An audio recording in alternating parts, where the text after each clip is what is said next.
Hey, what is up, YouTube? This is Bootney Farnsworth. Before I get into today's commentary topic, I want to pose a question. Have you ever met someone that on the outside seemed really cool, but it was just something a little off about that person? Well, this is episode 3 of Bootney Fight Stories. The year is 2003, and I'm still training at American Jiu-Jitsu. This was also the year that I met my future Thai boxing instructor, Dan Tharp. And in case you guys didn't know, Thai boxing is a striking art from Thailand and is probably the most effective combat striking art. I eventually would leave American Jiu-Jitsu and train with Dan full time. I mean, Dan knew his shit. He had traveled overseas. He was in the military, traveled to Thailand, and learned from the great Thai boxing instructors. Now, at this time in Kansas City, you had two Thai boxing instructors. You had Dan and you had, let's call him Jeffy. Well, Jeffy was a heavyweight Thai boxer, and he had competed on the international stage. He had a few titles, but they were in smaller organizations, questionable organizations, if you ask me. And Jeffy also competed in K1, which was the elite organization for kickboxers and Thai boxers. Kind of like the UFC, what the UFC is to MMA. Well, when I first met Jeffy, he came to train with Dan and I at American Jiu-Jitsu. Now, I'm not saying I have a spider sense, but Jeffy kind of gave me that feeling that he was full of shit. He would talk about getting together and making money, putting on shows, and how he can get me into the bigger shows, and how he had all these types of connections.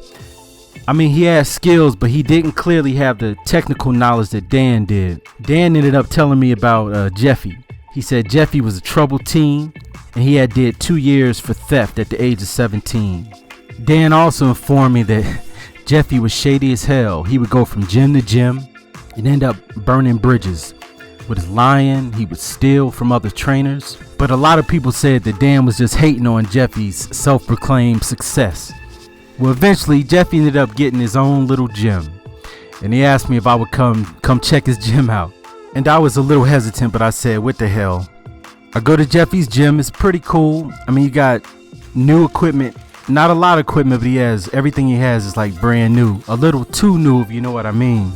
So I trained with him maybe 3 times. And this third time really kind of freaked me out, because he was talking about how I should leave Dan and I should join his gym. We should have like a partnership. I would teach the ground fighting and he would teach the Thai boxing. And he goes on to say that he still needs other equipment. You know, he wanted this gym to be the biggest and baddest gym in Kansas City. So he said, I was like, well, you want to put on a show? How do you plan on making money? You know, I was really bullshitting. I wouldn't have left Jan, because I could tell that Jeffy was full of shit. So he said, yeah, well, we always can rob a bank. Oh, man, you got jokes. Oh, shit. Okay, so that was the last time I showed up at Jeffy's place. Well, Jeffy eventually left Kansas City and moved to Denver, Colorado. And the fight community is pretty small, especially at this time. And we hear rumors that he's out there doing the same shit, stealing from trainers, lying. And there was even an incident where he was sexually harassing his female clients. Now, let us fast forward to 2011. I get a text from an old training partner that says, yo, you gotta look at the paper. Well, old Jeffy was pumping gas in Aurora, Colorado, and he spits on the ground before he drives off. After he pulled away, his spit was collected, and thanks to forensic science, Jeffy was convicted of rape of a Denver woman and linked to at least 3 other rapes and kidnapping of one of the victims. Oh, and you remember those 2 years Jeffy served for theft? Nope. It was a 10-year sentence he served at the age of 17 for raping an 87-year-old woman.